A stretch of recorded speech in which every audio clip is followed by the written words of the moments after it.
Now we arrive at the brass instruments in relation to our practical uses section. And for this example, we are using the VSL Special Edition once again. We have already prepared the instruments we need, these being horns, trumpet, and a first, second and third trombone. All of these are in the triple variety, which as we know are presets in the VSL library that use 3 instruments per preset. After these, we simply have the solo tuba instrument. One issue with using the triple versions is that it can quickly become somewhat of a balance problem. For example, here we have 3 trombones, each playing triple instruments. In some cases, it may be better to simply use 3 solo trombones. But remember to use different instruments per trombone, rather than identical ones, especially if they are playing identical lines. Here, we are going to start with the horns, and so we will look at the instrument and we can see the key switch options here. We can see that D1 specifies staccato, C1 specifies sustain, C#1 specifies sforzato, and D1 selects the legato articulation option. The modulation wheel is simply controlling velocity crossfade. For this example, I'll only be using staccato, sustain, and sforzato. And listening to the sforzato, we can hear just how much livelier it is for certain sections.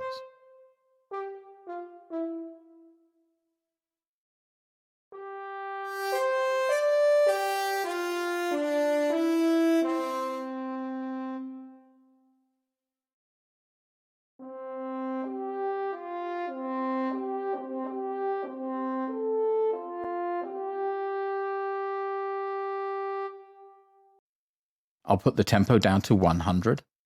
And when talking about tempo, I would point out that one feature that can be interesting, certainly when dealing with orchestral music, is that we have the option to record a tempo track, and simply vary the tempo very slightly throughout the piece, in order to make it sound more natural.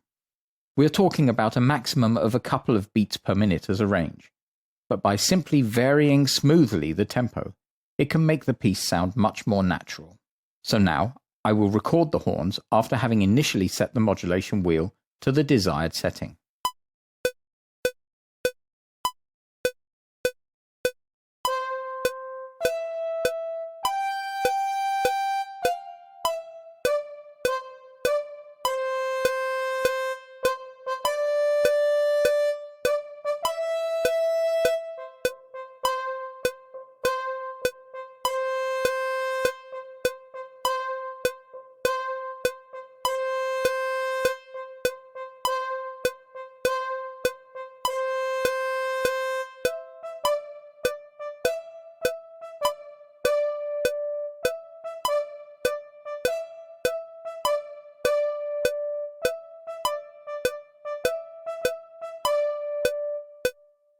Now, if we listen back, we can hear that certain notes sound somewhat artificial.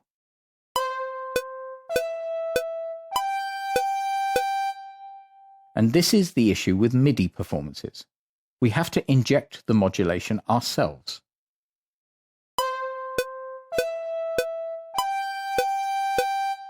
And we could do that by recording the modulation wheel, obviously. But yet again, we have the option of adjusting all of the dynamics after we have recorded the music.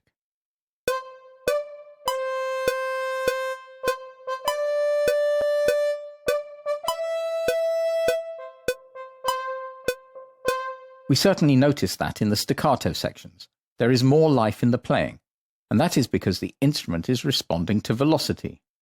So when there are long sustained notes, it is clear that without any dynamic control, they will sound rather unnatural.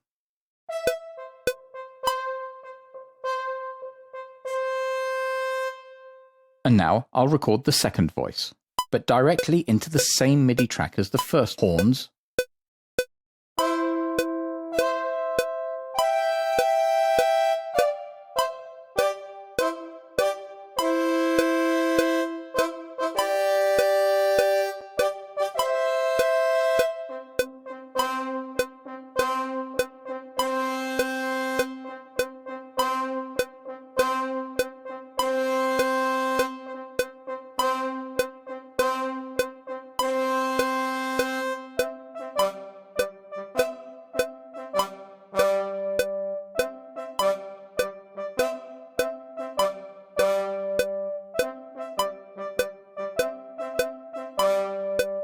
To improve the situation now, I will choose to record the modulation wheel data that controls the velocity crossfade of the sustained samples straight into the horns track.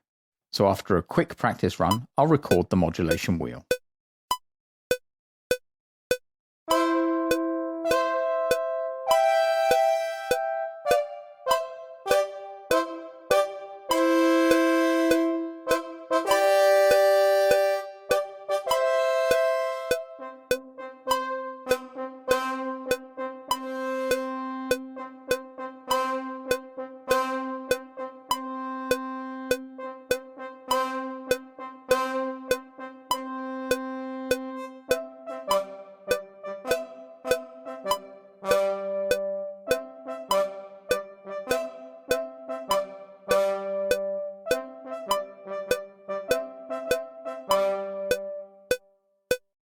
I'll quickly go in and edit a few notes that were too long or coming slightly too late.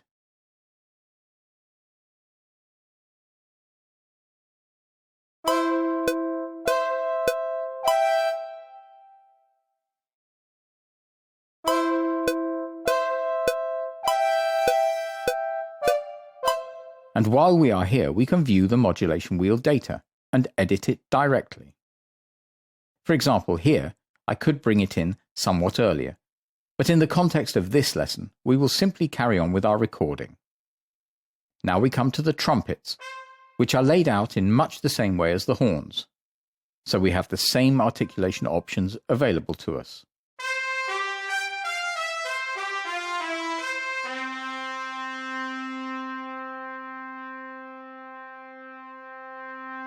In theory, I could use the performance legato option alone, but it lacks the attack of a staccato sound.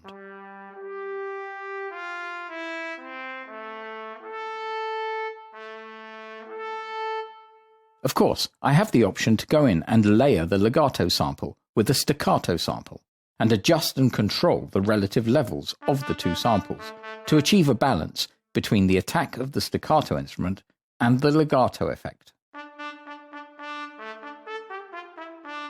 A small tip here would be that if you buy a library, it is probably worth experimenting somewhat before you build your templates.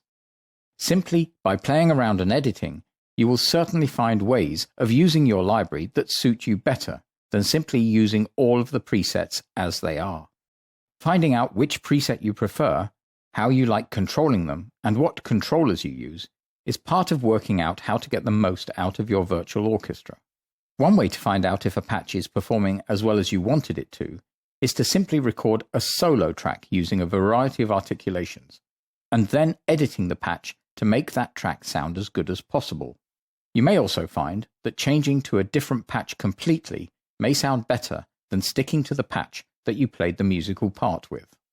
So your library will evolve and change as you learn to use it. And of course, it all depends on what you are performing. If we take Beethoven as an example, he would rarely have had the horns blasting sections out in the style that you may hear in film music.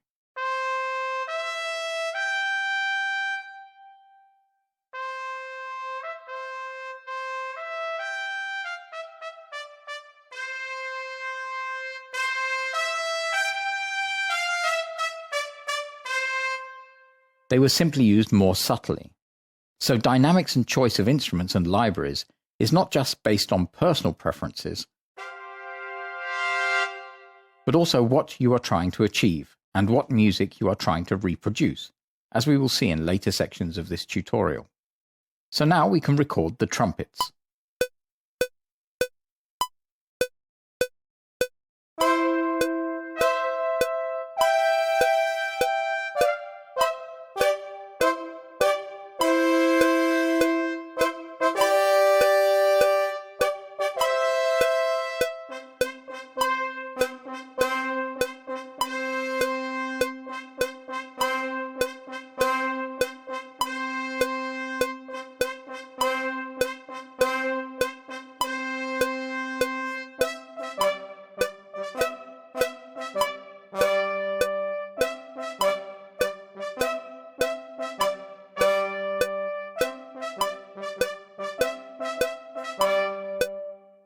One issue that can occur when playing a piece like this is that there are a lot of key switches, and it affects my timing somewhat. If we look at the instrument while playing the track, we can see that the key switches are very rapid towards the end. Obviously, I want to avoid any timing issues, and so we have slowed the piece down. But still, the more key switches there are, the more you have to concentrate on them and not simply on the musical performance. Now I'm going to record a second trumpet track, but directly into the same MIDI track as the first trumpet. This has the advantage that I don't have to perform the modulation wheel or the key switches again, as they have already been recorded. The downside is that I lose a certain amount of individuality, but in this case, it won't be so critical.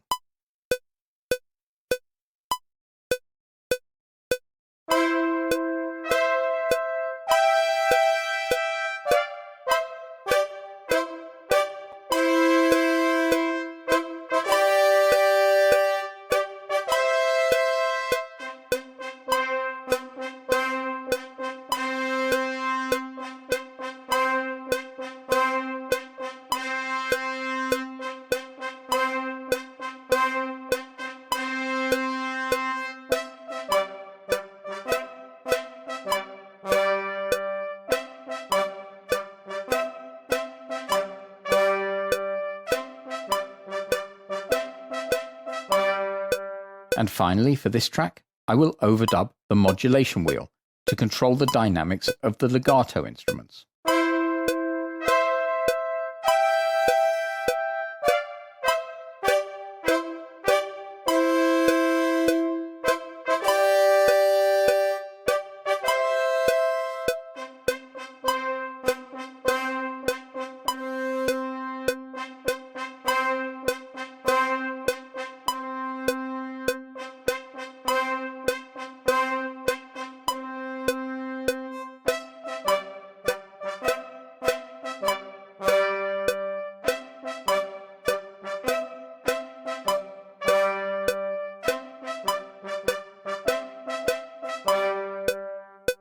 One thing that is worth noticing here is that in certain sections, when we switch to the legato instrument, the attack is not strong enough.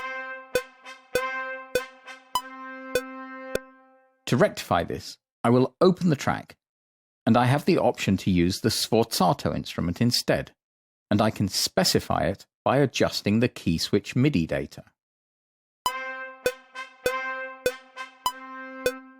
I simply drag the key switch data to the correct note, and then we will hear the other instrument.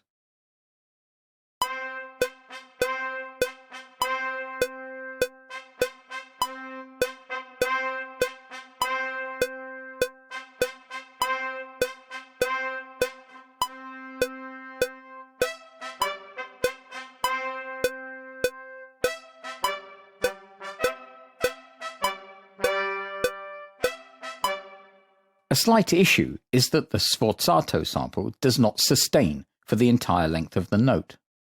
But in my opinion, it still sounds better with a certain amount of sustain and a richer attack than simply using the legato sample. I have 3 trombone tracks, and we can now choose to use the iwi instrument from Akai to play the trombone in. The iwi is a breath controller and a MIDI note controller all in one, and can create extremely realistic performances via MIDI. The keys are specified more like a clarinet, and by blowing into the mouthpiece, you can control the dynamics and velocity of your instrument. This works very well with a patch like this, where we have the sustain and staccato samples combined.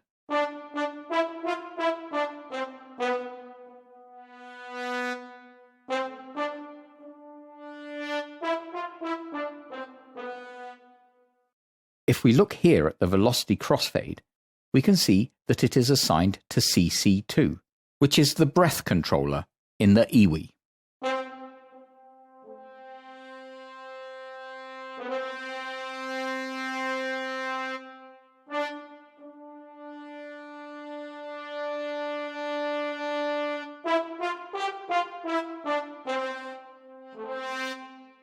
The modulation wheel is not controlling the velocity crossfade. The iwi may not be the best option for all instruments, but in this case it works well. Here we have a small issue,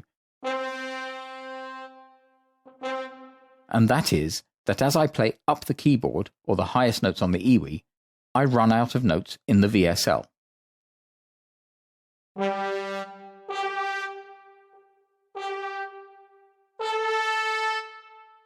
In reality, a trombone can play higher than the notes specified here.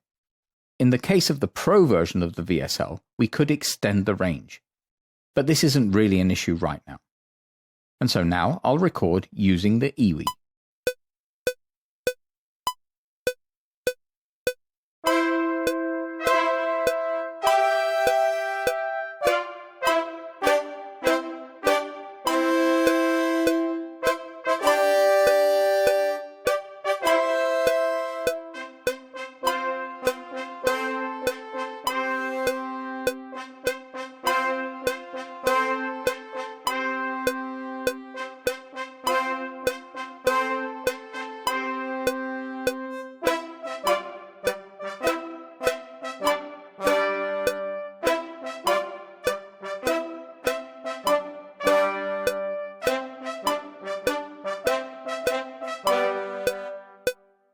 If we look, we can see that it is somewhat more difficult to play 100% cleanly with the EWI unless you are an expert. But with a bit of practice you can avoid errors in general, and small problems like this note here can easily be solved.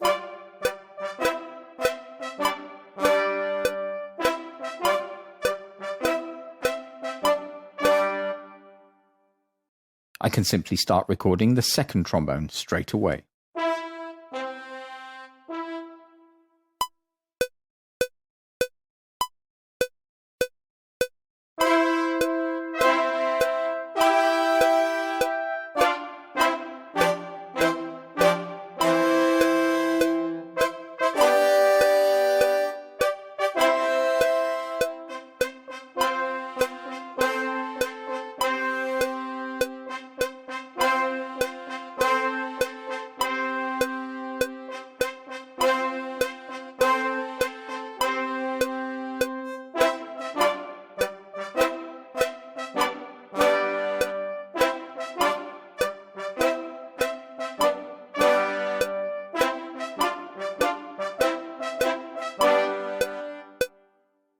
Now we come to the third trombone, and this is the bass trombone.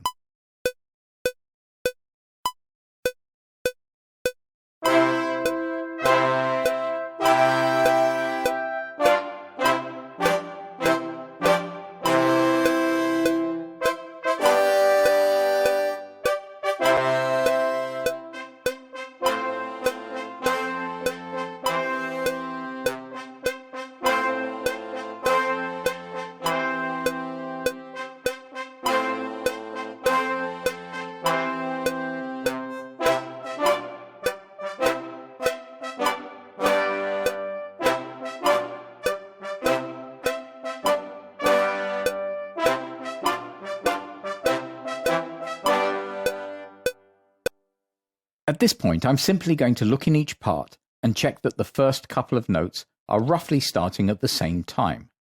They don't need to be perfect, but it's worth checking to see if any are a touch too far out of line with the others.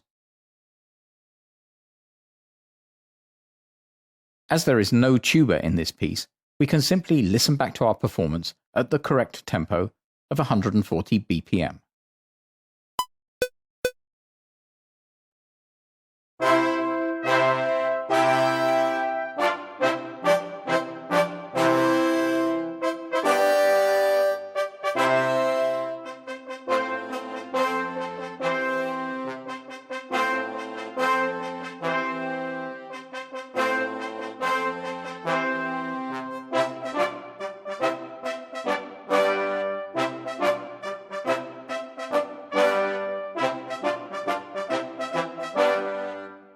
Although it doesn't sound too bad, there are certain notes at the beginning which I think last a touch too long or a touch too short. So normally I would go in and edit these just to make the note lengths sound more realistic. But in the context of this chapter, I think we have shown what the VSL can do. But in the next chapter, we'll be using a different library option.